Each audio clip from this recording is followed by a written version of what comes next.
There we go. Hello, everybody out there. We're still testing stuff just to make sure it all works. But if you've never been here before, uh, welcome to the Dungeon Smith Workshop. This is something we're starting to do monthly. This is the first time we've ever done it, and we're kind of feeling it out and um, seeing what folks get out of it. And in a minute, I'm gonna start talking about how to run your own campaign at home. And I figured it's a new year, it's 2024, it's January. What a better way to start this off than just the most basic of questions, which is, hey, how do I do this thing?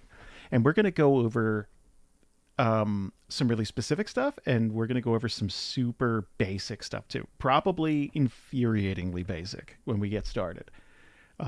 Like, that first chapter in every D&D book where it's like, what is a role-playing game? That's stuff you skip. We're going to very briefly, just in case someone got lost and they're hanging out here, uh, then at the very least they'll know what we're talking about. But I'm Jason. I am a professional dungeon master. I've been doing this for God. I've been I've been DMing since 2012, and I've been doing it professionally since 2014. So I have had a very long time to get better at this. Depending on who you ask, I'm pretty decent. We actually just we just sat down for a game last night, and I told Bree I think it's the best one we've had since starting Arc 5. And I've said that now a couple of times in Arc 5 just because I think things are kind of like building up and coming to a head. Uh and I like that I like that I still get that feeling of oh, that was the best one. That that kind of topping yourself, because I think it's what keeps you interested in a hobby, is getting a little bit better. If you feel like you've perfected it, then there's kind of nothing left to learn. So even if you've been doing this a decade, there's always stuff to pick up. There's something. There's a note taking tip you didn't know about. There's a way to organize maps or music or whatever, a virtual tabletop mod you didn't know about. There's always something new to learn, and hopefully I could teach you a little bit about that today. So, continuing, every month we're going to be tackling a new topic, and that is totally up to you guys. Whatever you want to talk about, that's what we're going to do. And we're going to start today. Whoop. Hey, that actually worked. All right, sweet. So, you guys can ask questions at any point. I'm going to be answering a bunch of questions towards the end, but if you have a question about what I'm talking about, uh, please go right ahead and I'll try to answer it. Hello, sorry for bothering you. I want to offer promotion of your channel. Oh my god. I feel like this is exclusive. I don't feel like you say that to everybody. Like, that's the.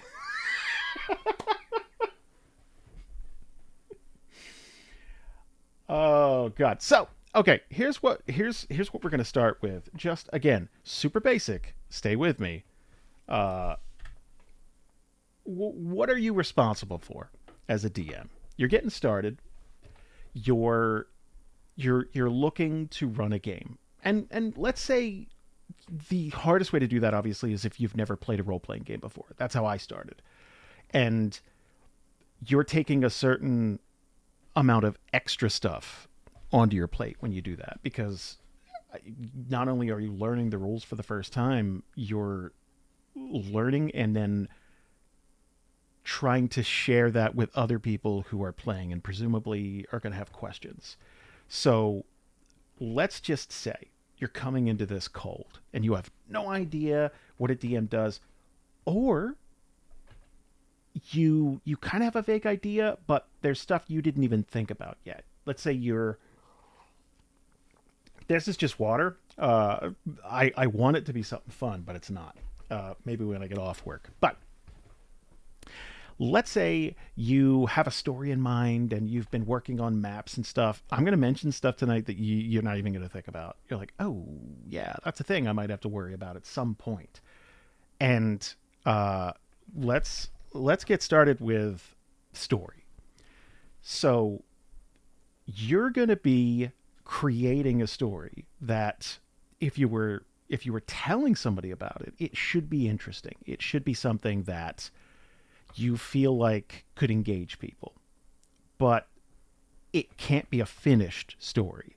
If you're telling somebody a finished story, there's nothing for the players to do. So it has to be something you're passionate about, something that you want to tell, but it needs the participation of others, right? So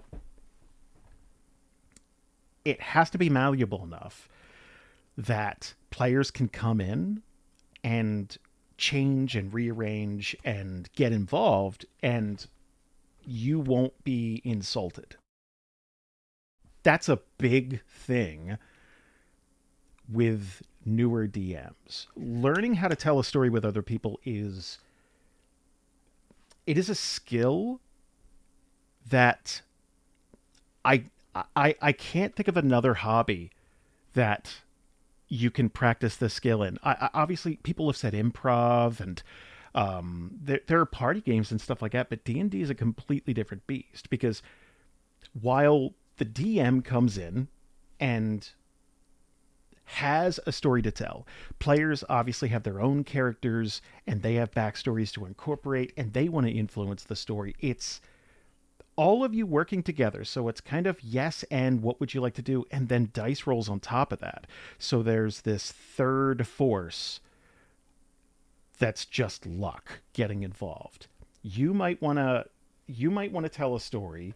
The player has a story they want to tell, and you agree, oh, that would be really cool. Now roll the dice and see if it happens, and it could be something completely different neither of you planned for. So there is so much to talk about that. We are going to talk about that, but we have our first question. Baxter, how do you deal with being impatient? It's my biggest struggle trying not to rush my players along. So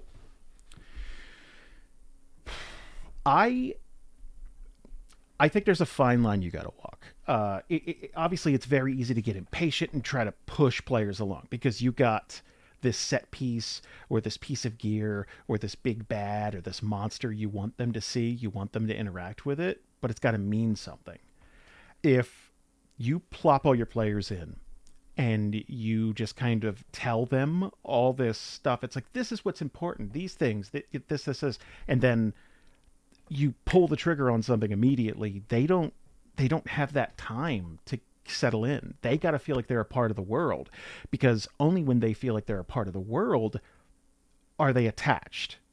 If you say, oh, I'm going to slaughter every shopkeeper in the world, if they don't know any of the shopkeepers or they haven't visited any of these places, they may care from a you shouldn't kill innocent standpoint, but for the most part they're going to go, I don't know any of them. So it just doesn't, it won't impact them as much. But if let's say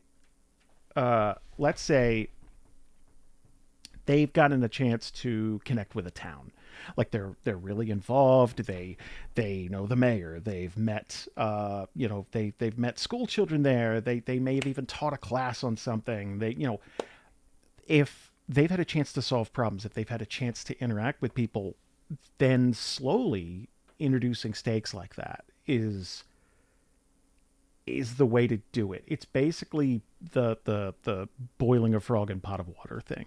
You gradually, there are stories that I've waited years to tell. Last night, for example, I pulled the trigger on a story I've been waiting to tell for years and years. And it was so satisfying because everybody in the call had been waiting for an answer, but like not with bated breath. It's like, we'll get it one day or we won't, because if you play for long enough, there's always going to be more plot threads than answers, because your job as a DM is to kind of present this vestibule of doors, and it's up to the players to choose which ones they're they're choosing to interact with and be kind of invested in. So there's always going to be one door chosen, three or four that aren't, just by the nature of the game. Um, and it was so satisfying to slowly, like, to know that last night, I was going to pull the trigger on this huge story moment and know I had to wait till a good hour and a half or 2 hours into the session and slowly kind of build that tension up. And that is something you're gonna develop a sense for. It's like a sixth sense, like some sort of muscle you have to flex, and you're gonna find out by messing it up a few times. You're going to pull the trigger and not get the response that you wanted a couple of times, and then you're going to go, okay, why didn't I? And you kind of need to do an autopsy on it and go, okay, so I thought so and so would be interested in this because they love combat. Why didn't they react? And it might be because, again, they just haven't had a chance to get invested. You might have called them on an off night. It might just not affect their character. So it oh no, I sound Vadery on Discord. I don't know why I sound like Vader on Discord, but through the stream it should be fine. Um, we'll get. I'll come back to that point, but yeah, patience is something that you're gonna have to work on, and when we get into actually starting a campaign, I'll give you a few tips on how to kind of mitigate that, like putting all your cards on the table at once, because sometimes letting off all the fireworks at once, it's very satisfying for one night, and then you don't have anything else. So, Blargle had a question really quick. How do you keep players back to the story if they get too off track? Hold that thought. Hold that thought for just a moment. I'm going to finish this, like, what are your responsibilities? And then I want to kind of tie that in, because we're going to be talking about that in just a minute. Story is going to be a huge thing. So world building is your second big one. Having a story you want to tell in a world that interests you is paramount, right? You're going to be spending a lot of time in this world, way more than your players will ever. Dude, I have lived, ate, and breathed Theria now for well over a decade. I know what street signs look like in some places, and I wish we could afford artists to get it all done. I wish I had the time to sit on World Anvil and just list it all out. It's hard enough to write for the book, to be honest, but you're going to spend a hell of a lot of time in this world, and while I'm going to be giving you tips on how to take notes and stuff like that, just having a world you're passionate about, sketching it out and getting to know it like the back of your hand is 80% of it. The last 20% is leaving room for players to come in and change things. It's like decorating a house. You're going to have everything exactly the way you want it. You're going to feel like you're going to have your kings and queens and whatever is in your setting, these monsters, these threats, these things. And then obviously the players are going to come in and start kicking stuff over, turning it around, looking underneath of things to see what they could find. And it's not always going to be something you plan for. It might be something you're really attached to, but they say, oh wait, I hate that. I hate that queen. Let's take her down. I want to, let's go. Let's, and they may eventually succeed, and it may be a character you're attached to. They may have good reasons. They may have terrible reasons. They might be murder hobos. But you have to not take your own world building as so precious that it can't be changed. Characters having agency, characters having things that they can do in your world is the reason to stay. Yeah, stats are fun. Attacking stuff is fun. Crits are fun, new gear is fun. The story is what people keep coming back to. That's what you're going to be talking about a year or two down the line. It's like, oh man, you remember that time? Blah, blah, blah. It's not just, I hit a goblin so hard, it liquefied. It's, it's the story surrounding that and why they remember it. And yeah, no, it's happened 1,000 times on the show, and that's that's a hard lesson to learn, is just kind of when to let go of a thing and when to let someone change it. Characters are obviously part of that. You're going to be coming up with an endless treasure trove of NPCs. And obviously there's NPCs that sell things. There's the NPCs can be animals. They could be pets. Um, they could be plant creatures. They could be whatever. It's all in kind of what the players are involved with and what they're doing. But taking things and scattering them about the world, giving players a reason to look under rocks and delve into dungeons and stuff like that. Obviously, the big thing is like treasure and leveling up. Those are the big D&D things, but I've found that yeah, treasure is great. But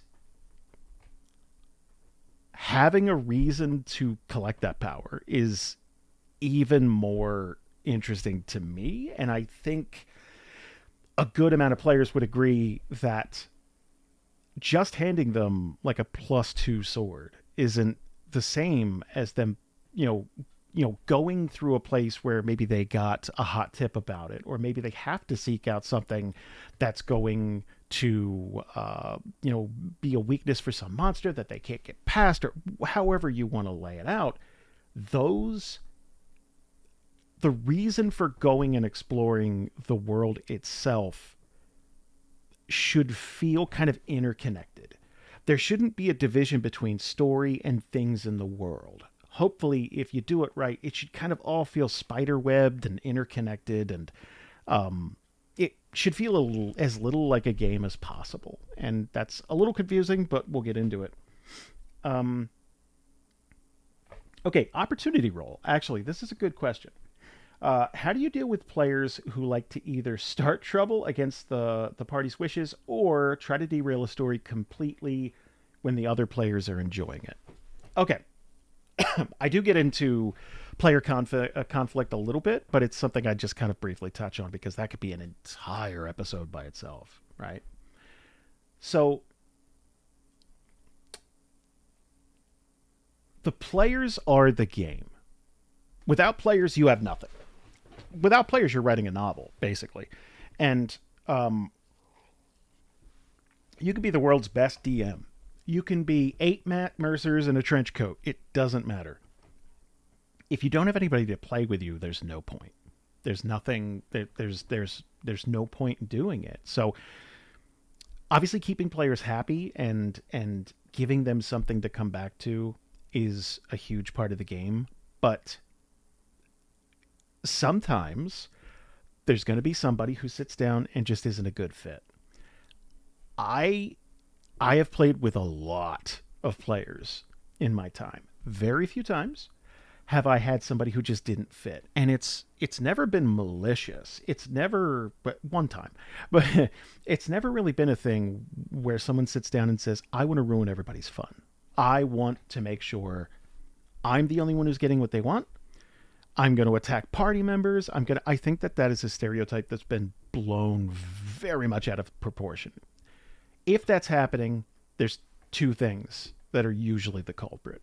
Either the person doesn't understand what the game is and that it's cooperative and you're supposed to be telling a story together, or that person may have a problem with someone at the table in real life and they're taking it out on them in the game. I I I have seen that, and that's never fun. Being able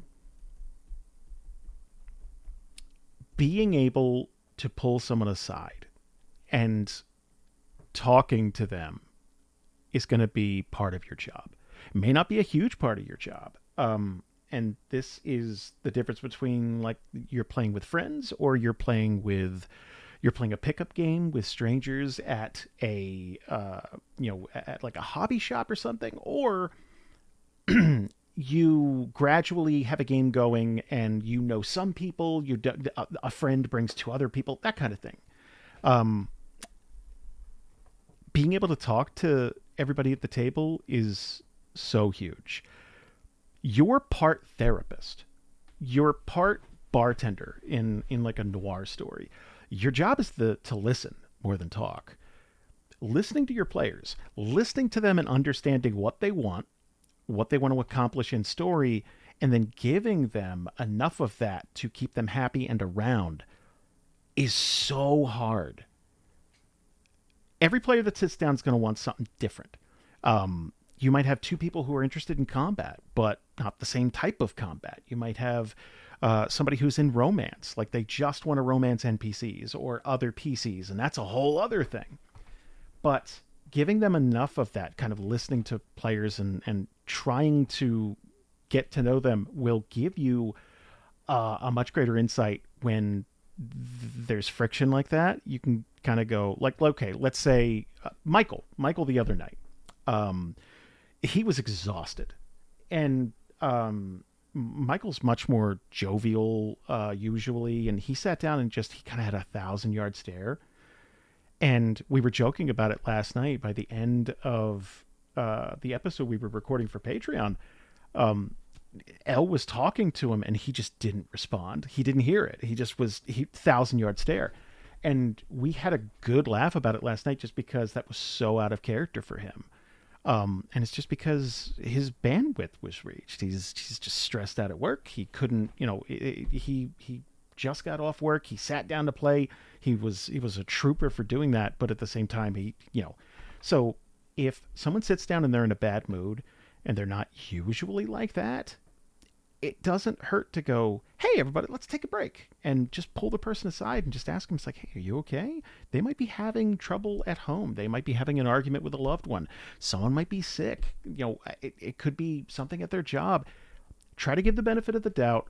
Try to de-escalate the situation. Vega, how you doing? There will be times where you can't fix the problem, and it just might be a bad fit. And I really dislike turning people away from a game. We've only had to do it a couple of times. I'll give you a good example. Because this was many years ago, probably almost 10 years ago now. Jesus. But we were starting a Patreon group. I think it was group 2. And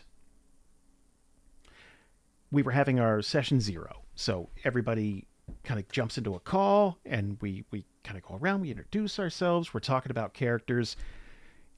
And this guy, everybody's sitting there, they're really kind of interested to talk to each other, and there's one guy, and he's just munching on what sounds like an egg salad sandwich. It's a gloopy mess, and he's just every once in a while he would yell at his significant other to bring him something. So like someone would be in the middle of talking, and instead of muting, he's just yelling. He's like, give me a soda, something like that. And then it got to the point where we were talking about story and what we wanted to do. For Patreon games, I like to give groups a ton of plot hooks, and they kind of tell me what they're interested in starting out, and then that's our starting point, and we go from there. And a couple of players said, oh, I would like to do X. He cut them off and said, nah, we're not doing that. If you want me to heal you, we're not doing that. Instantly. That was like 3 strikes in my head. Because basically, you want to play a healer, not because you wanted to heal, but because you can use that as leverage to get things you want. And this is session 0. We haven't rolled any dice yet. So that's a pretty big red flag. And that was like, okay, well, I'm going to give you a refund. I don't think this is a good fit. And we had a great time going forward. Usually stuff won't present that clearly. It'll try to give people the benefit of the doubt, try to smooth it over, try to talk to them. If it gets to the point where it's impacting other people's ability to have fun, it's just not a good fit. There's a million D&D games out there, and there's a reason there's a million D&D games out there, because everyone likes to run them differently. You just got to go find the one that's right for you. It's like dating, honestly. It's pretty similar to that. Yeah, it's a pretty big red flag, that one. So talking about players, this ties in really well. I mentioned getting to know your players and kind of keeping touch with like their individual needs. When I say that, I don't necessarily mean personally. I mean in game. I make everybody roll, just roll out a backstory, give it to me. I want a copy of your backstory. It doesn't have to be super long, but I want to know basically who you are, where you come from, why are you out here. I always kind of put it like being an adventurer in one of these games is kind of suicidal. It's for people who want to get rich quick or die trying.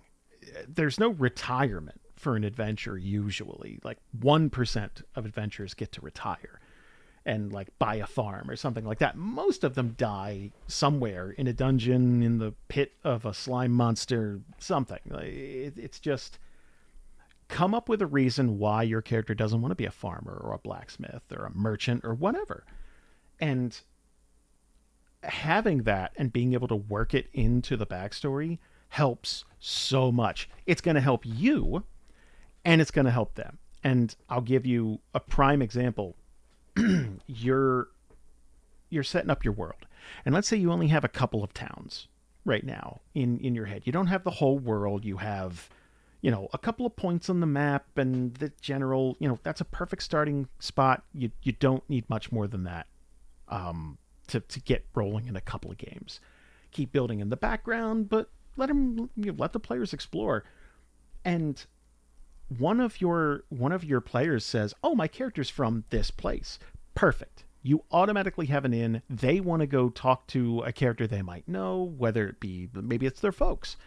They want to go talk to them. You have characters now that loop into their backstory, and you get to populate your world with new characters. Everybody wins, and immediately that player kind of feels a little more attached to that town because they have people in it that, I hope they'd want to protect if it's their folks. There might be reasons not to. I don't know. But listening to your players, you can eventually hear their tone of voice, whether they like something, whether they don't like something, whether they're annoyed. I've definitely had I've had situations where people are in a call joking around, and slowly but surely you pick up that one person isn't taking it as a joke anymore, and that kind of heat is being turned up, and you can pivot away from that when you see it. Whereas let's say it's a group of new people, you don't see that coming, and they might fly off the handle and leave the group because they feel like they're being attacked, or they're it's definitely, you don't have to be a people person. You just got to be studious and listen to people. That's all, and you'll pick it up over time. Again, keeping track of players' progress. You're going to be responsible for the XP that's doled out, monster toughness, treasure they find, balancing. That can be trust me, oh my god, monster balancing, fight balancing is a huge thing in D&D, and it is art, not science. There are numbers attached to everything. When I first started playing 5e, I came from 4e, I sat down with 5e, and I'm like, okay, well, there's ratings for all these monsters. So if I'm running a 4-person party, and I have this, and this, it's a challenge rating of X. But beyond a certain point, the challenge rating scale goes out the window. There are numbers there, but they mean almost nothing because there's too many variables to keep track of. Players eventually will have 9, 10, 12 spell slots. Monsters will have abilities, lair actions. You can't track it. I think challenge rating like alignment is cool to start your game with, but after a couple levels, it's like training wheels. You take them off because you got to get a feel for what is deadly and what isn't. You're going to make combat that you think is going to be cakewalk, and I've had a few kobolds run roughshod over a group, tear them to shreds. That can be a bad dice night, or it could be bad balancing on your part. it'll go the other way too. The running joke on our show is I can't run a vampire encounter because every time I build up a big bad that's a vampire, they get thrashed, soundly beaten. One died in a urine soaked carpet. That's how bad. Like, we're talking embarrassing. But no matter how many times I tried it, it doesn't work out. So it's again art. It's not science. You're gonna have to kind of feel your way along, and you'll be able to eventually kind of like reading Matrix code. You'll be able to see monsters and kind of put things together and go, okay, this should be about this tough, and you'll be able to put like an easy, medium, hard thing on it. We talked about backstories already. You're going to be taking those backstories as soon as you get them and start weaving them into the world. When you get a backstory from a player, and as long as there's nothing in there egregious, there's a stereotype about D&D players. It's like, I am the son of the king that the king didn't know about, and I'm the rightful heir. That kind of Mary Sue stuff. That's really rare. I very rarely run into people who do that. And usually you can kind of curb that by going, not yes and, but no but. It's like, well, that person doesn't have a son, but we can try this, that, try to find something that would fit in the world, and then make sure that they understand that by putting a spotlight on themselves like that, certain things are going to be expected of them. And that might come with unwanted attention. It might come with pressure that they don't want. Some people are looking to just get into the fight and then win. And they're not thinking about what happens after the fight. It's like, okay, you just killed 4 guards. More guards are going to come after you now because, like they think of encounters as little bubbles and no story can touch it. When in reality, the combat is part of the world, just like their backstory should start being weaved in. Make make certain concessions, and try to slip that in as helpfully as you can without completely gutting your own backstory. This is one of the toughest ones, depending on who you are.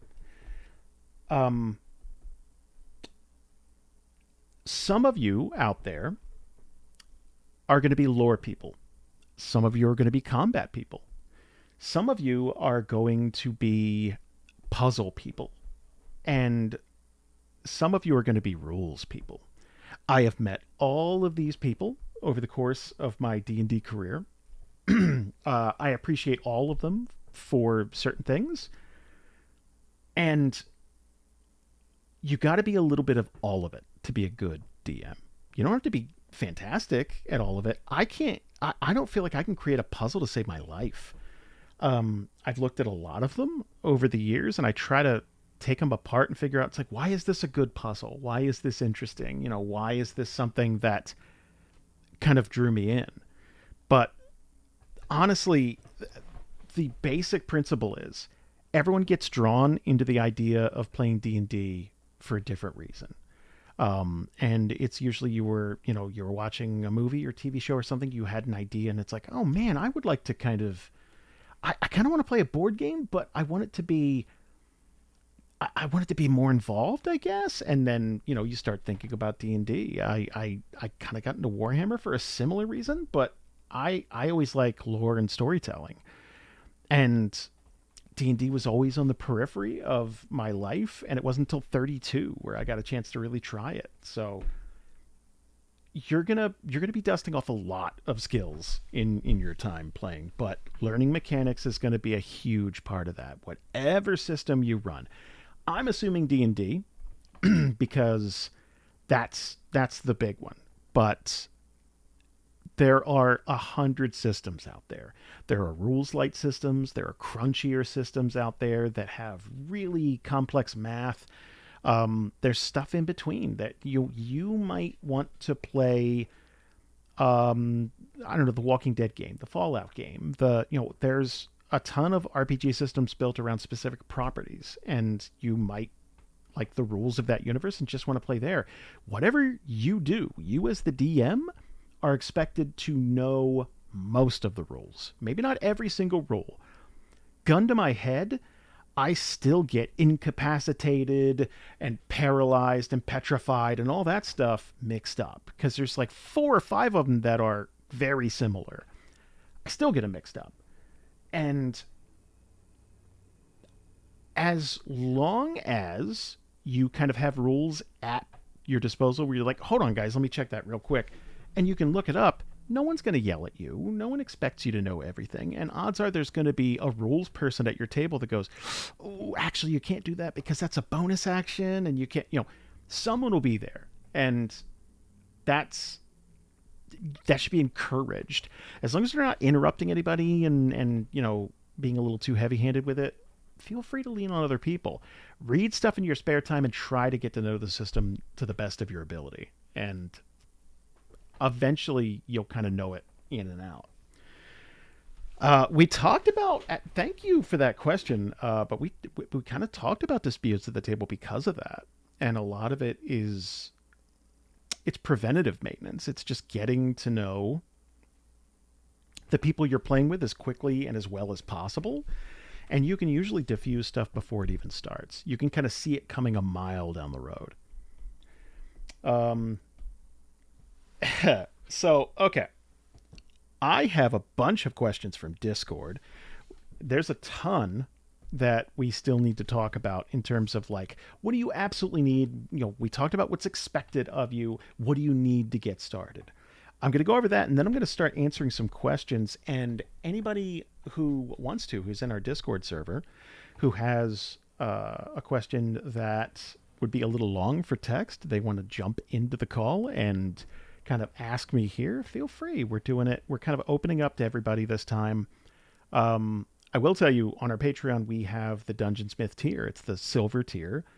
And in that tier, you can basically hit me up anytime, day or night, and I'll help you with your specific campaign. I'll try to help you with specifics. I'll try to, help you work through problems or give you resources. There's little files we dip in there. Like this month we're dropping in some NPCs and then some plot hooks to kind of get you started and kind of get your mind going. Because I've come up with 1,000 of those over the years, to the point where there's a bunch of them that like I leave it up to a vote, and I'm kind of hoping it's like, oh, please pick number 3. I want to play number 3. And there's a bunch that like I want to do one shots of because I just haven't had a chance to play those specific play with specific mechanics or just little story things. Bree will join and ask questions. So Bree is kind of a new DM. She's been doing the Java group on our Patreon, which you can go to at patreon.com/DANDR. It helps support our weekly show, Dungeons and Randomness. If you're here and have no idea who we are, hi, welcome. Say something in the chat. If you're just here to do these lessons, I'll be doing them once a month, and you guys get to suggest stuff and then vote on what we're going to be talking about each month. And I'll be doing an in-depth lesson about this on a much smaller topic, so we don't have so much to cover. So it might be interpersonal drama, and man, I love trying to fix things like that. Longtime fan, love the show. Thank you, Opportunity Roll. I know I've seen you around. There's every once in a while at DragonCon we get to do like a tune-up thing. Like people can line up and we just answer specific questions about their games. I love that panel so much. So here, things you're absolutely gonna need. You're gonna need friends or willing strangers. You're gonna need a group of some sort. Could be family, could be it could be people you work with, it could be folks you meet at the library, whatever. But you're gonna need at least 3 other people, ideally 4 or more, 4 to like 6, I would say. But you're definitely going to need people, and you're going to need people who are a little patient. You're going to need people who are going to get along if they're at different skill levels, because you're going to have someone who's kind of curious and wants to jump in. And those people are easily scared off if you've got four people who know all the rules in the book and aren't willing to wait for somebody who doesn't know every rule in the book. So a little bit of patience there can go a long way, and they might be your favorite player later on. They might be someone you become real tight with, but you know, they could have been scared off if people come on a little bit too strong. Um, I found gaming shops to be the best. It definitely depends on what's in your area. I was very scared of gaming shops growing up because I was into Magic the Gathering, and Magic players can be awful. But I've met some really, really cool ones in the hobby too. I just like kind of got scared off the tournament scene because it was so toxic isn't the word. It was just aggressive, I guess. And I was looking for a different experience. But the D&D side of it, I've met a lot of cool people at hobby shops who are just, you know, they've been playing for years or want to get back in. Um, so obviously a group, you're going to need a system to play. We're assuming D&D, but it can be anything. It doesn't matter. Um, you're going to need a space to play, and it's got to be kind of large. It's got to be ideally like a picnic table size area. You need people to be able to sit down. You're going to have books out. Again, unless you've memorized everything. Um, there's going to be pen, paper, dice, all that. And that's if you're playing in person. If you're playing online, then you need a VTT. That's a virtual tabletop. When we got started, let me tell you a story about how I used to walk uphill both ways in the snow. When we first got started, Wizards of the Coast was the only one who had a VTT out. It was based in Java. It worked 3/4 of the time. And it was part of 4E. They were going to roll out a virtual tabletop, and they just kind of didn't finish it and then left it sit. And you cut, I mean, God, you cut down the road 10 years, Roll20, Fantasy Grounds, Foundry, there, Dungeon Fog. There's a half a dozen of them out there. Hell, even D&D Beyond has like a crude battle map thing. They're all either cheap or free, or I would suggest Foundry as a fairly inexpensive option. If you drop $50 on it, you have a license for life. You can get content like rule sets and everything for free. You could support people on Patreon that make content like maps, music, all that kind of stuff you can bring into your table, and it's just endlessly moddable. I can do several episodes just on Foundry and setting up a VTT, but holy shit, like there's so many things you can do. Yeah, you can also support podcasts. I mean, you know, I know a couple.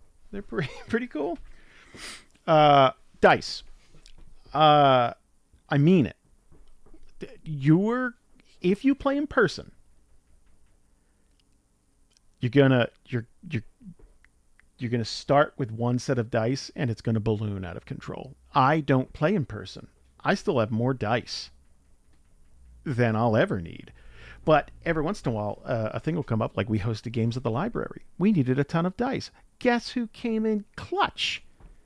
That was me buying a bunch of dice. A lot of it's just for stuff. Bree is of the opposite opinion. She's not super into the clickety clacks. She's not super into dice, like collecting it, and specifically at like Dragon Con, she'll kind of see a couple of things she likes, but most of the time it's just kind of like she doesn't get the collecting of it, I guess. I'm more of a collecting books. If I took this camera off its tripod and brought it over here, there are stacks of books for systems I've never played and probably never will play, but I love collecting them. I don't own a bookshelf that doesn't bow in the middle. I just don't. Let's let's take a couple of questions here from Discord, and then I'm going to allow people to jump on pretty soon, and yeah, we'll talk to you guys and kind of see where the evening takes us. If you have a question that isn't necessarily about getting started, feel free to drop it in the thing. We're keeping the first one pretty loose because it's a big, broad topic. Let's see. G Soto asks, how much time would you put into a session zero? So,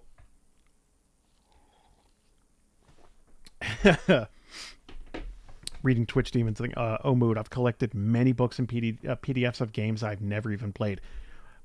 I just got the Walking Dead one. I backed on a Kickstarter. I want to play it. It's a thin book, which means it's pretty rules light. And it's like, well, I run 11 groups. Bree runs one. I have no idea when I'd get to do it, but maybe for Halloween or something. I don't know. Session zero. If you don't know what that is, session zero is essentially your first chance to see how your group gets along.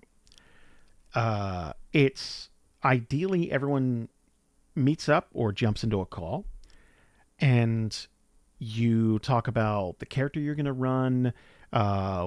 Our session zero involves rolling up stats and hit points. I love rolling stats and hit points. I love that random element. I think it bonds a table. I think people get to, you come in and you go, okay, my stats, I took standard array. Here they are, blah, blah, blah, blah, blah. It's a little different when you get to watch someone roll stats one by one and kind of assign stuff. I just think that makes for a more thrilling experience. Everyone has their own style, though. I would say a good session zero should be a half hour to an hour. If you're spending more time than that, you're probably overthinking it a little too much. Unless it's someone's first time and you're breaking down rules, you're explaining how the game works, you're kind of going over what, when you guys expect to meet up, whatever it may be. If everyone's played before and you know when you're meeting up, half hour to an hour just sitting around talking about your character. It's like, okay, so my character's that, like, you gotta have the Oscar play him off the stage music. Everybody gets like 2 minutes. Tell me about your character. If it sounds okay, I use this as a description for something that bores the living hell out of me. You ever have someone tell you about a dream they had in bone-chilling detail? It is one of the most claw your skin off, I want to get out of here, just nodding your head but not listening things. You're telling somebody about events that didn't take place, that have no meaning, and are going to be wacky, and are probably a little made up. And expecting someone to go, wow, like telling someone about your character and it taking 12 minutes for you to tell them everything about it, that's too long. 2 minutes. Who are they? What's going on? Give them the elevator pitch. Let them become interested and ask more questions. That's how you do it. Opportunity roll. I want to jump into a new TTRB RPG. I just want to try something new. I just tried Kids on Bikes a little bit ago. Great time. It depends on what I have suggestions depending on what you're into.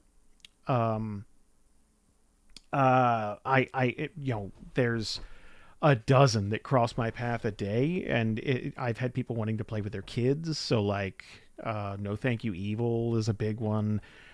People who want to just play with coworkers and need something rules light for lunches. Like there's a dozen of them. I know on our Discord, not to plug our Discord, there's so many people suggesting things like that. The breadth of knowledge is amazing. There's a million systems I'll never get a chance to play.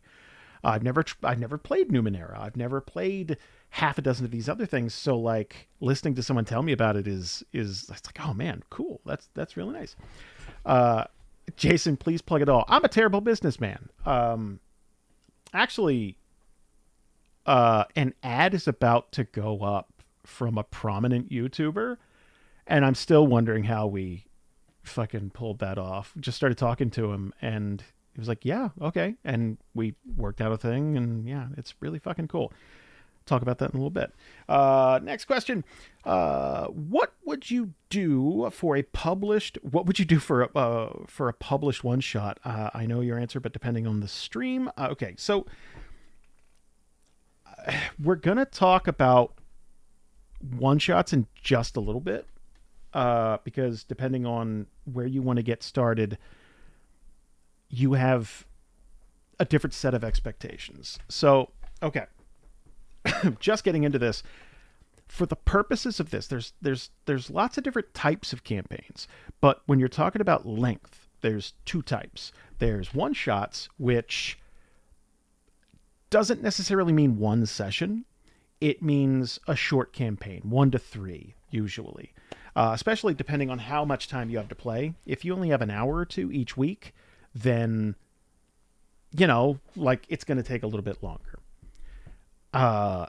And then there's longer campaigns, something where you don't necessarily have a cap to it, or you see it being 20, 30 sessions, something like that. Oh, thank you, Hugh. It's very much up to what you think you can handle. I think both have their merit. If you're just starting out, you're probably going to want to lean to like a one shot, like something short. Personally, I would say take on a slightly longer campaign because it gives you a chance to, one, get to know your players and their characters. Whenever you start a new campaign, there's always a length of time where your players are kind of getting to know these characters if it's new. And they aren't going to play them the same way in session 1 that they would play them in session 12. And I feel like it gives you a better chance to kind of push yourself and work muscles and do stuff that you wouldn't get a chance to do in like a 3-session, like a 4-sheet kind of short adventure that you might get off DriveThruRPG or something like that.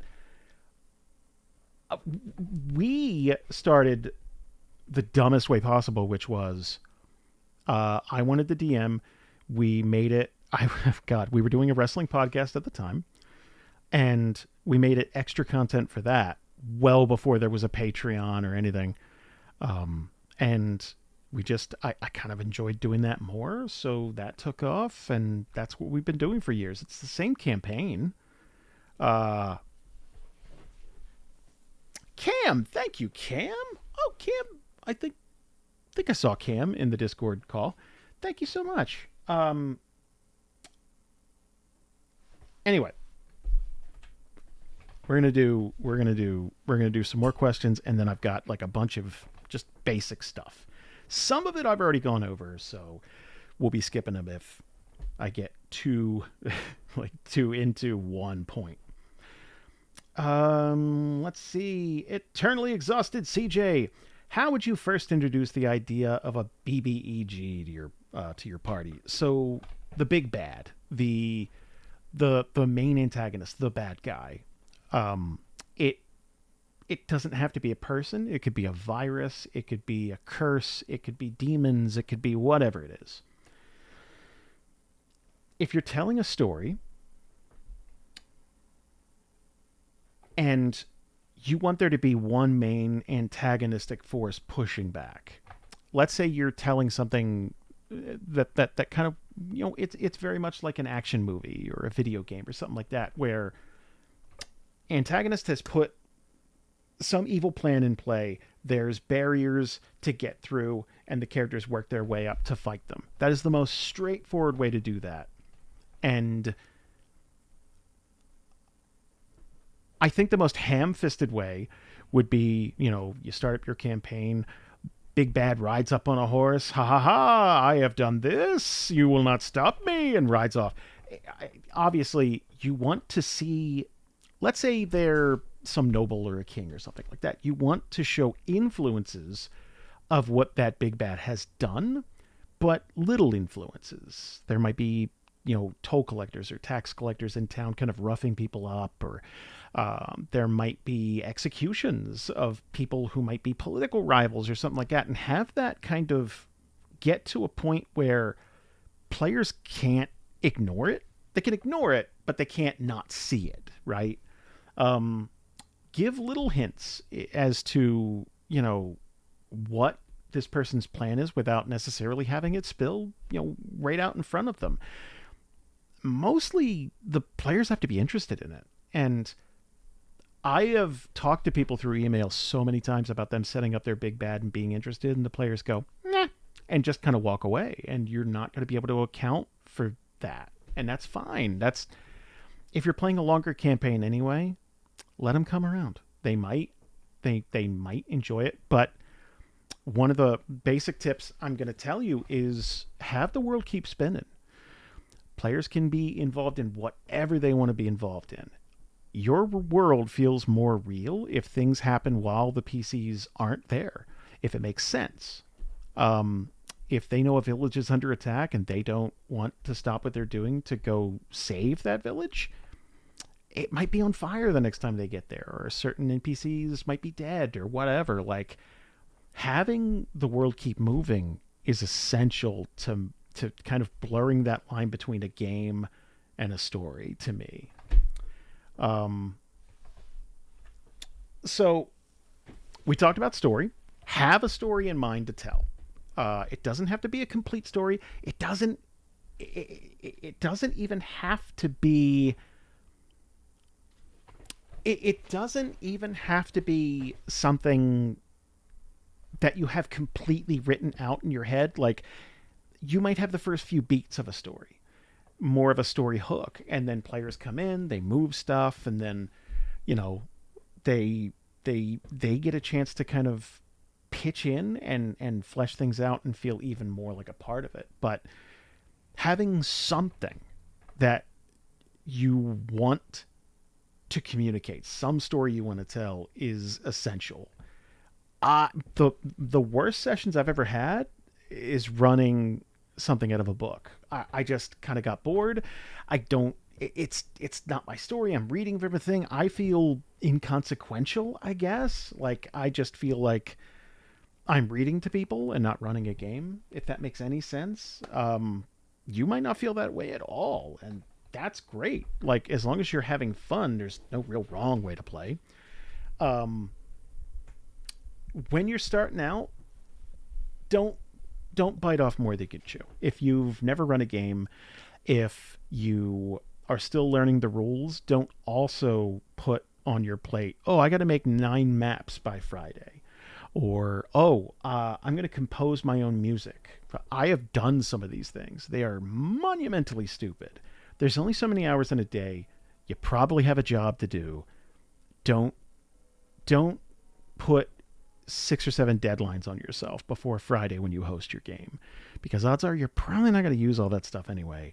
And the stuff you do finish is probably going to be under the gun, and if given another week or two, you would have polished it up and probably made something different. So keep it simple. Work with something small. You don't need a complete map drawn by a professional cartographer your first sit down.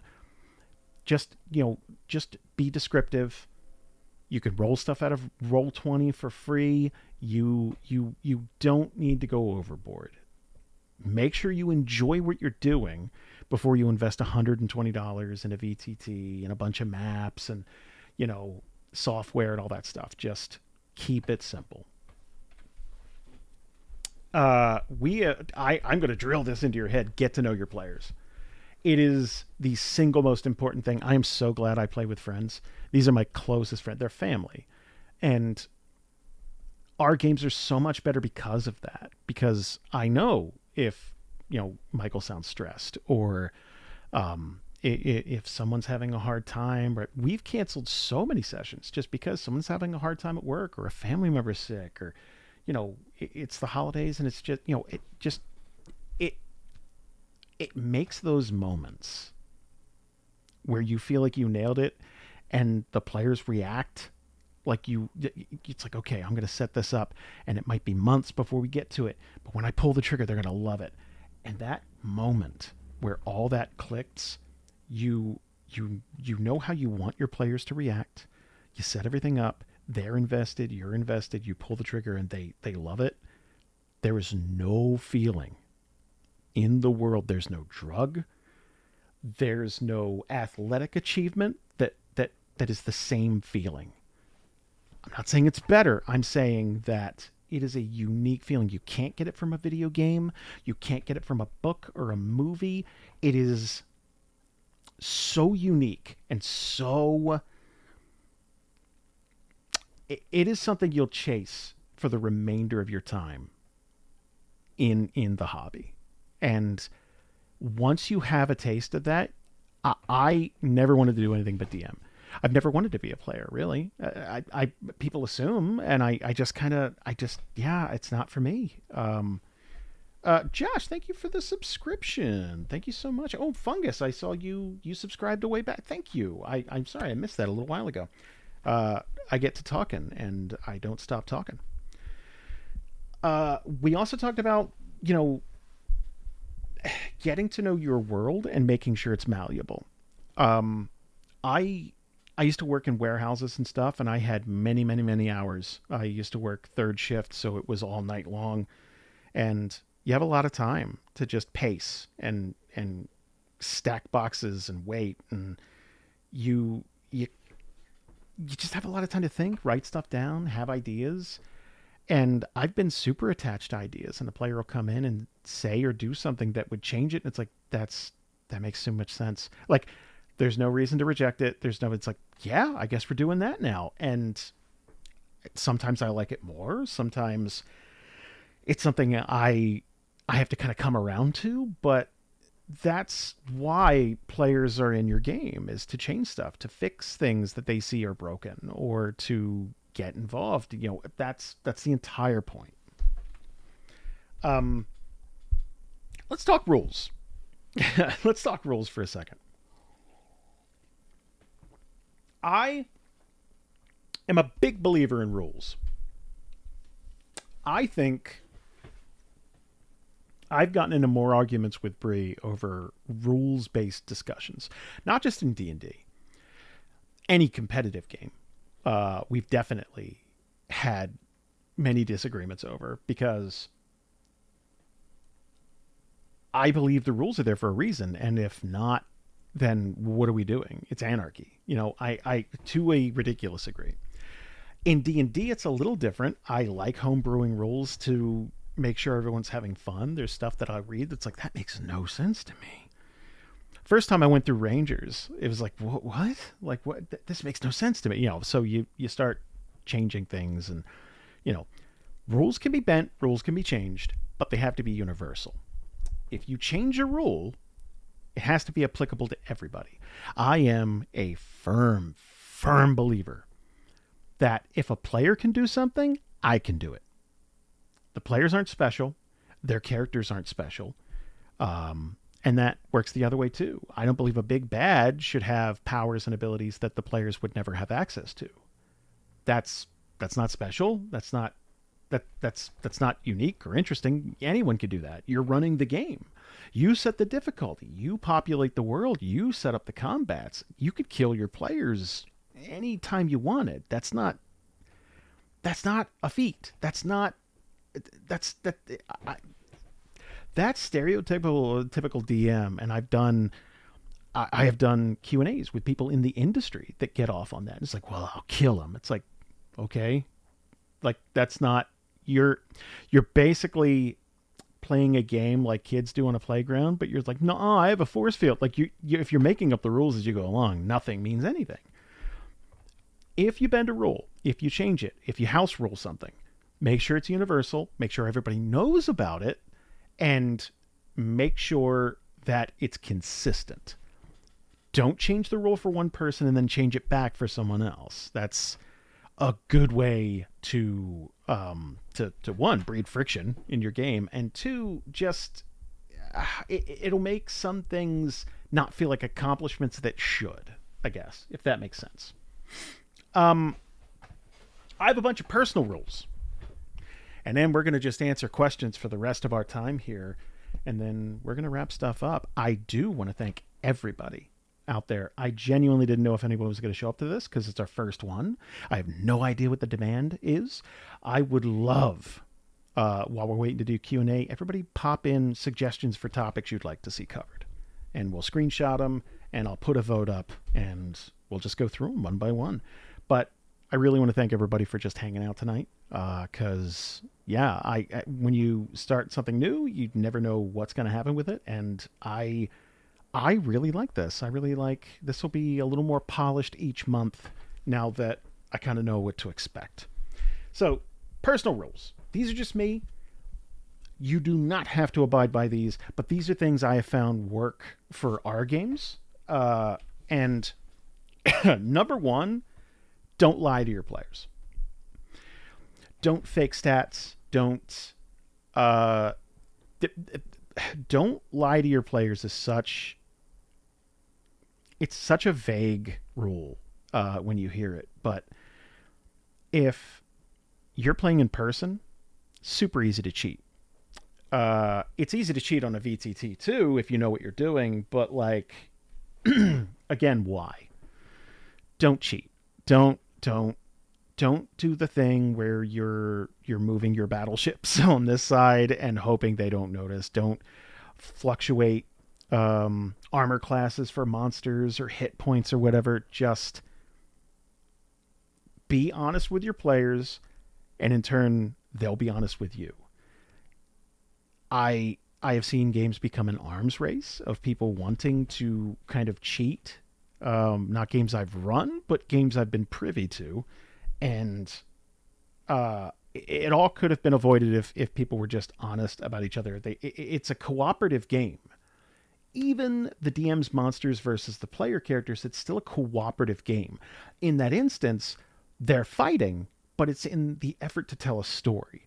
It should never feel competitive. The DM is not against the players, and the players are not against the DM. Ever. It should never, ever feel like that. If so, something went awry. You got to kind of backtrack and figure out what happened and reduce that friction. Along the same line, don't fudge rolls. Don't lie about your rolls. Every one of my dice rolls is public. Every single one of them. With the rare exception of like me rolling on a random table or something like that. But I think I can count on one hand the amount of times I've done that over the years. I find that having everything out in the open, it just eliminates any temptation to fudge something. And I've heard plenty of arguments for people who like to fudge rolls to make things more competitive or interesting or whatever.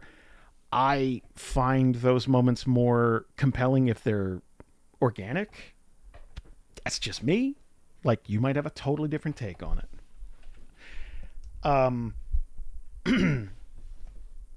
Try not to get in your own head. I have a hard time with this still. I have prep sessions and re-prep them over and over again because I'll prep it, go to sleep, wake up, look at it and go, this is garbage, and throw it all away. I still do that. And it could be a tough thing. Some people are crazy confident. They'll walk in, it's like, this is gold, boom, and throw it down and just be, confident in what they've written and happy with it. I have a hard time with that.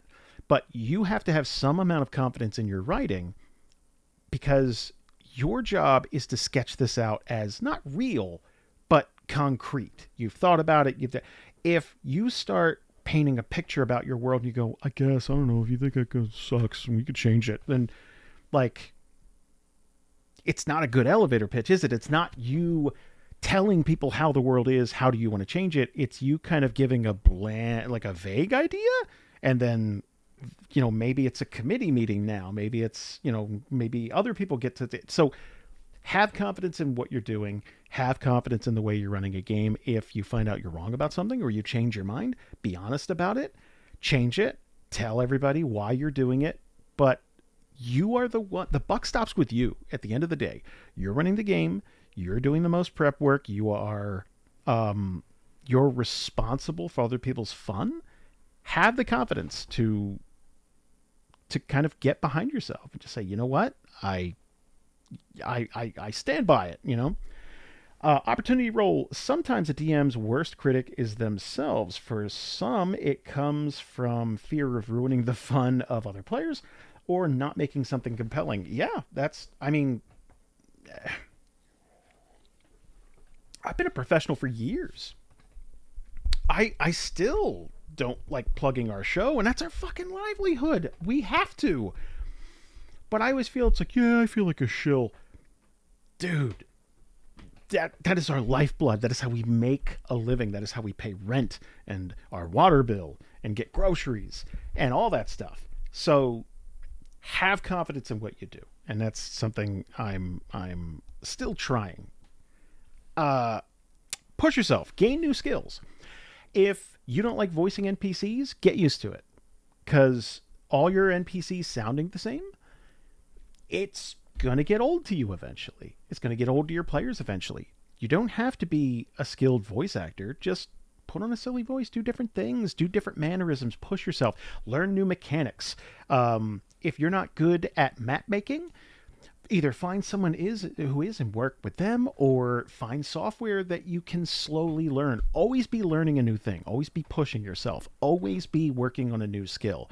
There is no DM in the world that is good at everything you need to be a DM. Even the best DMs, the ones that have whole production teams behind them, they have people who are setting things up behind the scene for them. They ask, hey, could you get this, and this ready for me while I'm writing this, or while because it is a show, people are working together. No DM is good at everything. You might be amazing at voices, but terrible at story. Good at putting together a puzzle, but terrible at putting together a combat.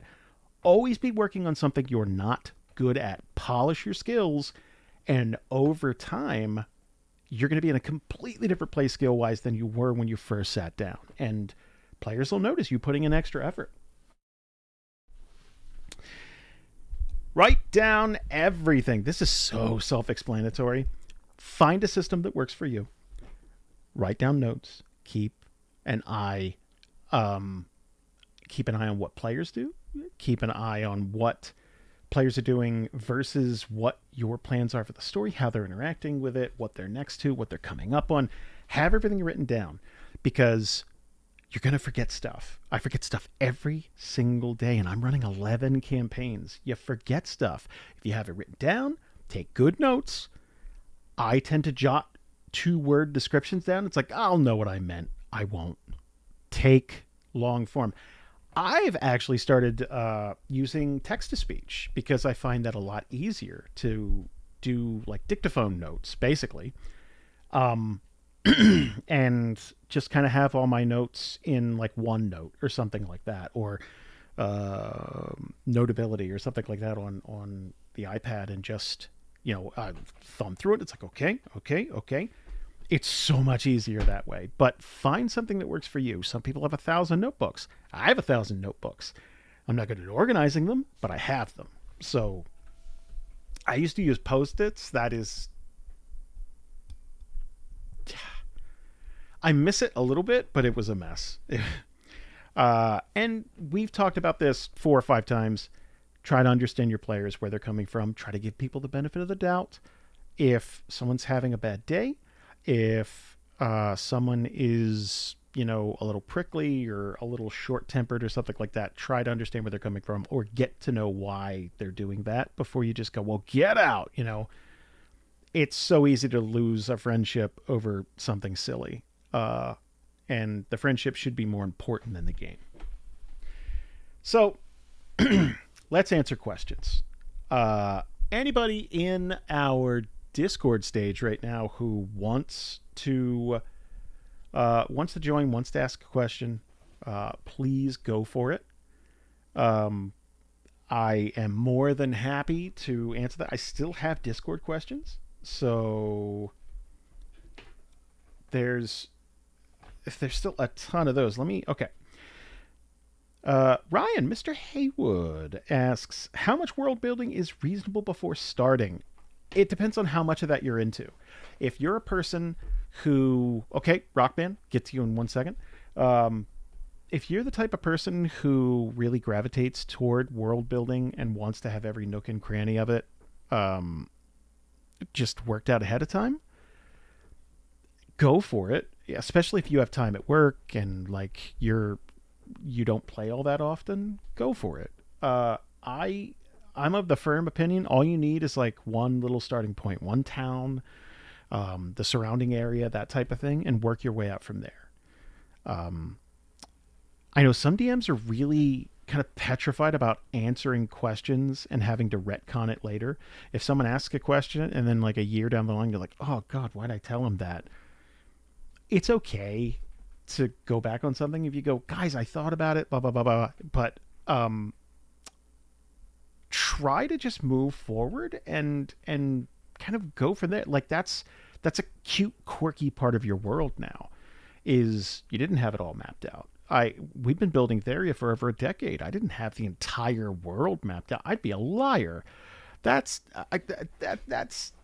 that means I've had no new ideas since we've started the show. That's not how ideas work, especially with something like this. So, yeah. Uh, oh, okay. Rockman EXE. That's who. Okay, there's two Rockmen. I didn't know there's two Rockmen. Oh, wow.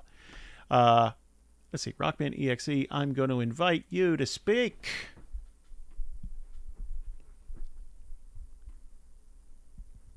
See if that works. Rockman. Yep. Hey, how you doing? Hello, sir. What's going on? Question about Power Player. Like min maxers? Yes. Okay. Say someone is spending a lot of out of game time asking you, the DM, like, "Hey, can I find these weapons? Can I get these bracers that raise my defenses? Can I be the strongest character ever without any worrying about dying?" How would you handle that? Well, just like I was talking about running a game and it's not impressive or interesting for you to kill an entire party, building a character up so that they have no faults is it's boring. You know, okay, god, no one's going to get this reference. There is a 30-second spot in Captain N the Game Master um where they have genie wishes and uh basically uh the I forget his actual name. Nestor? Ned? I forget his name. Whatever. The kid who gets brought into Captain N. The guy who So gets isekai. yeah. He's like, "Oh, I want to never miss with my gun," and he plays with it for like 5 seconds. He's like, "Boom, boom, boom." Oh, I'm bored. Like it instantly. Like it's such a tiny. I that always stuck with me for some reason. It's such an interesting little like microcosm of getting everything you want and then having nothing to build to anymore. Um, I actually do play with a couple of people. Min maxers, for those of you who don't know, it's a term given to players who are are kind of into optimization. That's the best way of putting it. Having the right skills and abilities to have the strongest possible character. That that can that can be fine, or it could be, oh, I should have no faults now. That's the ultimate. And I Mandy is one, but she's very nice about it. Like she's never been, oh, I won't play X because I won't be optimized or something like that. But reminding people that one, there are other players at the table, and two, that having flaws is interesting. If it's just a gear thing, then don't set a standard where they get a new piece of gear every fight or every level or something like that. Dole it out slow. I think a good campaign, each character by the end of it should only have a few pieces of interesting gear, like named gear, um, because it's something to grow attached to. If they have a full complement of magical everything, like +3 everything, 2 or 3 rings, an amulet, head to toe, it means nothing because they're draped in. They look like a rapper from the mid-aughts, right? Like it means nothing. So, you know, giving them a little less to work with, but making those pieces feel more is more impactful to me. It could be a really hard thing to break people of, though. Yeah. Has that been a big problem in your campaign? The half orc barbarian who went path of the bear is asking for the vicious weapons, the bracers of defense, Probably only that picked a kind of half thing. orc because they can't be knocked out in one hit. They always go down to one instead of zero. Like that min maxy. Like yeah, I can kind of I could smell it actually through the like I could And I mean, feel he's that not type my of yeah. biggest problem in the battlefield. Like he'll take hits, he'll be a distraction. That's fine. It's a cleric I got to worry about. Again, it's slow and steady. Yeah, It can be a hard thing to wean people off of, but make their decisions feel more important than just gear. Here's the thing. They may have just come from campaigns where gear was the most important thing. Being optimized is the most important thing. So, coming off of a fourth edition campaign where I wasn't shoveling items their way, but it's fourth edition. fourth edition. So every edition, every game is different, but like every edition is different. Fourth edition was a big.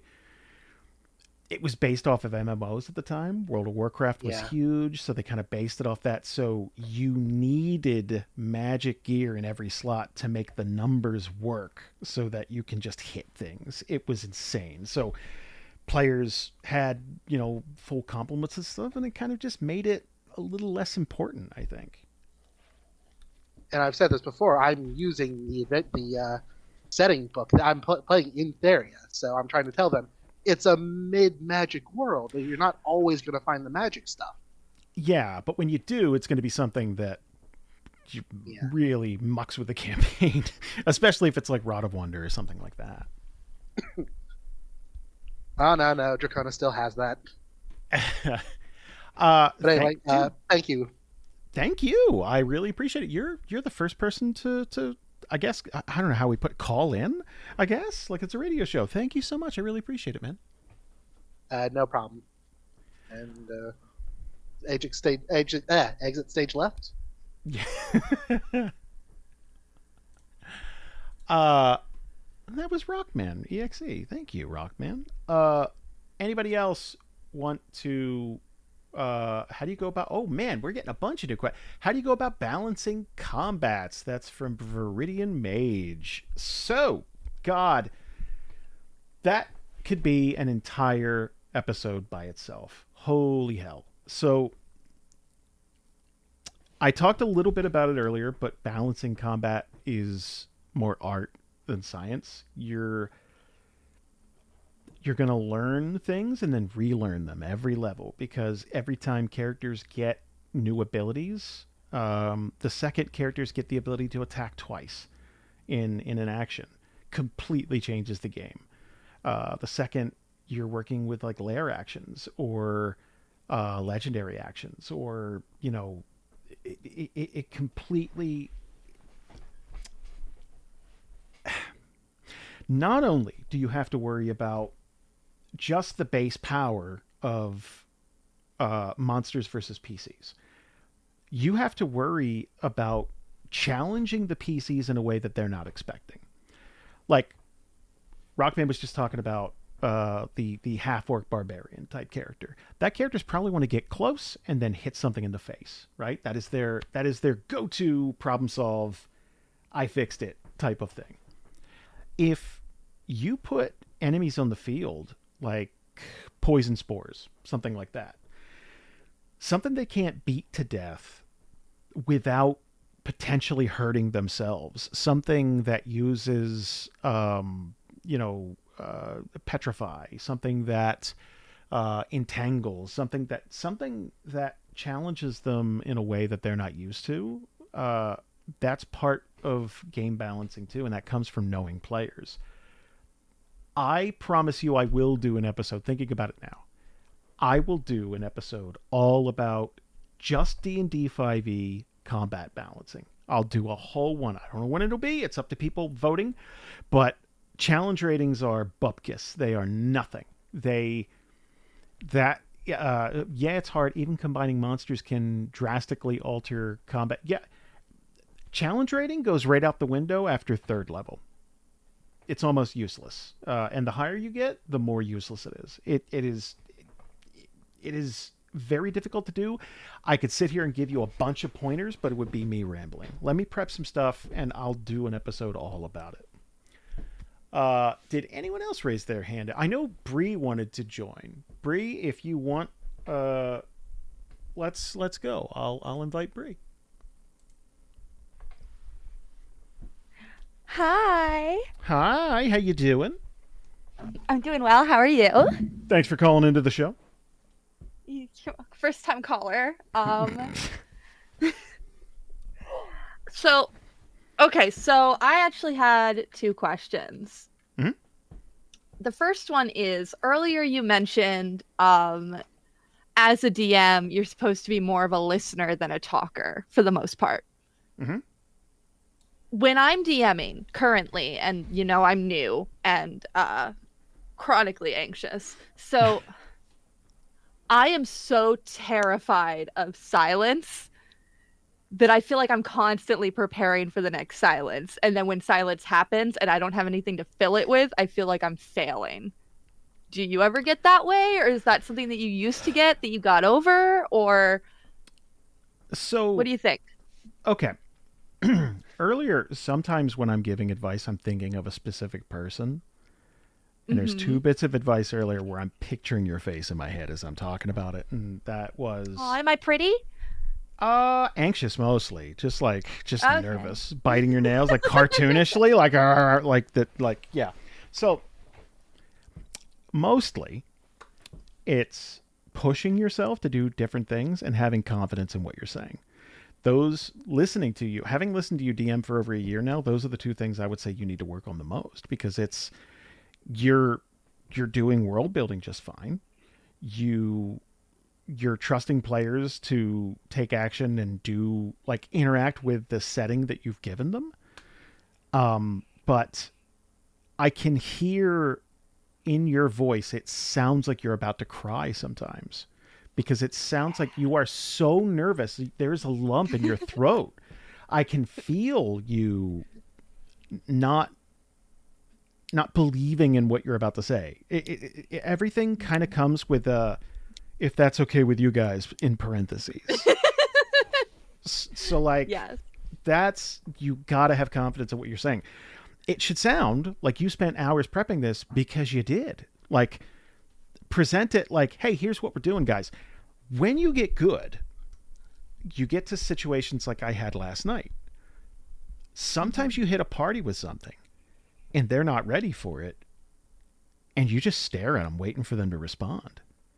And sometimes there was upwards of 10, 15, 20 seconds last night where no one spoke, and it's just me waiting. It's like, go ahead, like, I'm not speaking, you go first. So it without that confidence, it would be me continuing to poke at it, and it would ruin the moment. It's like waiting for a souffle to rise, like letting that tension take hold. And you'll be able to see it in your players' faces. If they're checked out, if they're just kind of like all looking in different directions, checking their phone or something, you could tell they're not engaged. If they're looking at you through cameras, I highly recommend people play with cameras, because Yeah, we use cameras. reading facial cues is huge. But if you're watching them, you're watching them digest, you're watching the gears turn, it's like, just wait, just give them a few seconds. We have an edited show for a reason, and it's to cut those little things out. Yeah. Like, it's totally fine, and you're gonna gain more confidence as you go. So, it's been a year of you solidly running campaigns, and it's been like once a month at most. So you've sometimes only twice, but yeah, sometimes twice. But, like, there was also, when we moved, there was 2 months where you didn't do it at all, or 3 months. So, like, yeah, give yourself some slack. Work on having confidence in what you're prepping, and honestly, a lot of the other stuff will fall into place, I think. Honestly, that does loop around to my second question. Hit me. Which is, okay, so I love playing D&D as a player, obviously. It's I would hope. Fucking adore it. I have this really good DM who's like really fucking great at it, and you got to introduce my favorite me. part. I need tips. I should, yeah. But my favorite part of D&D and like the moments when I'm like that was the best is when I completely like lose myself in the story. Like there's almost like I'm still obviously I'm Brianna. I'm still making dick jokes. I'm still doing all the stuff I normally do, but like I'm so engrossed in the story that it's almost like I'm just doing that. Like it's just Yeah. storytelling.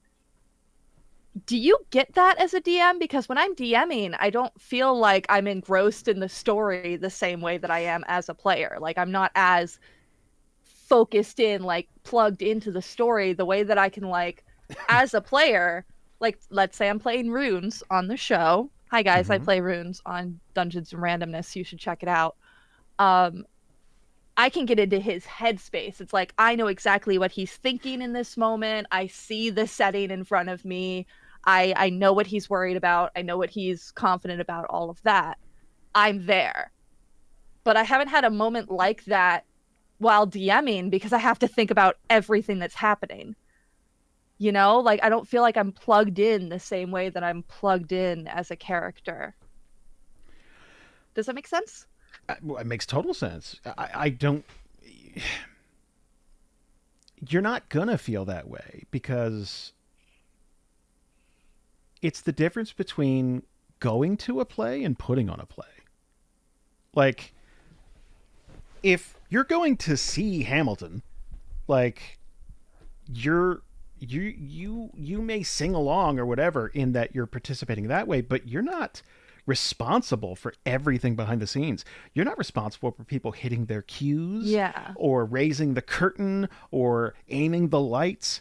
When you're a DM, you are. You're responsible for all of that. So Mm. yes, you may have this big soliloquy memorized for the bad guy, right? And you want to hit that, but you also have to make sure the table's working properly and people can hear you, and like you set everything up and you're acknowledging other people's roles and where they are in the scene and all that stuff. There is so much to keep track of that you're gonna get a different kind of rush when you're doing it properly, right? And it's not, oh, I nailed that thing. It's, oh, people really liked that. Mm. Does that make sense? Because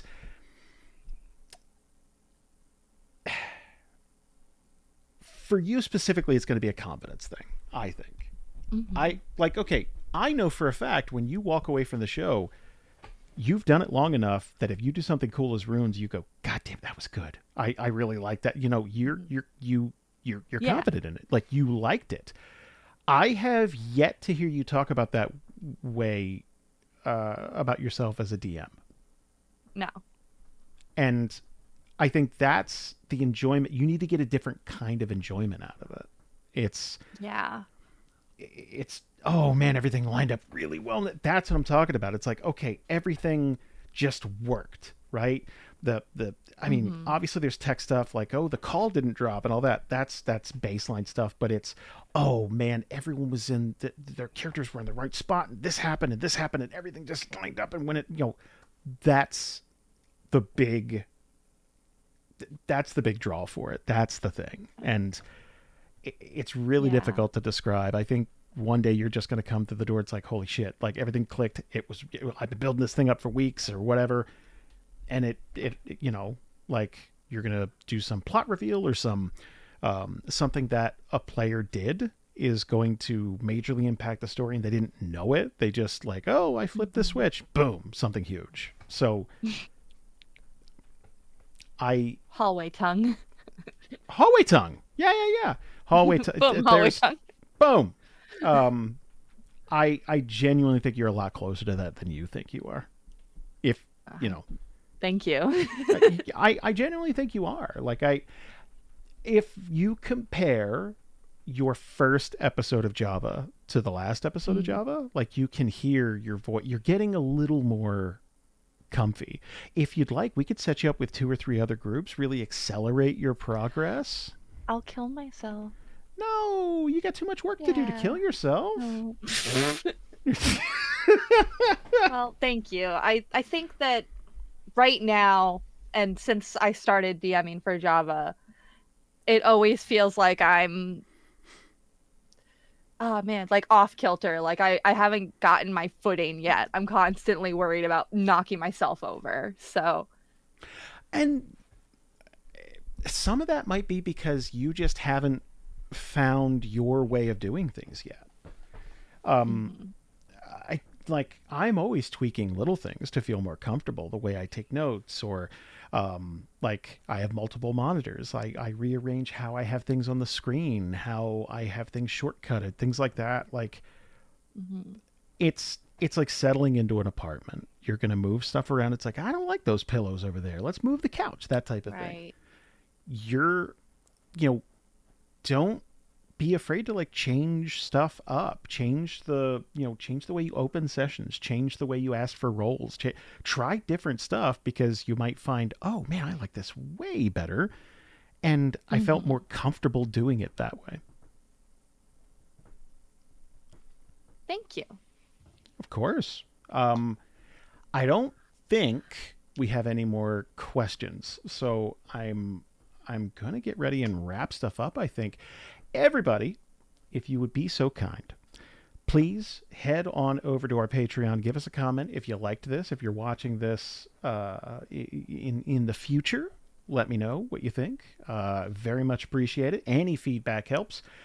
Each one of these is going to get a little smoother. This is mostly just me talking, but yeah, no, I really like this, and having um, having a more pointed discussion about one topic, I think, will be a lot better. Um, Drecker, thank you. Subscribed. Um, with that being said, please give us suggestions on topics you want us to cover. Uh, if there's something pressing, if it's combat, if it's min maxing, if it's balancing combat, I'm going to take all of your comments and we're going to vote on them. And then each month we'll just do a different one. Obviously, we're doing one of these each month, and then behind the scenes, I'll answer any questions you might have and help you with your personal campaign. Thank you, Fungus. Big love. MC Guen? Guen? I think it's cute. I don't know. It's Guen. Says, I feel like you, sis. Magic items is a great topic. How many to give out and when? Oh, we could talk about that all day. Thank you. So we're going to write all of them down. Thank you guys so much for hanging out. Thank you for your questions. Thank you for sticking around. And if you like what we do here, please swing on by our Patreon at patreon.com/DANDR. There is literally, without exaggeration, hundreds of hours of extra content over there. So we're going to let you go. Enjoy your weekend, and thank you so much. Bye, guys.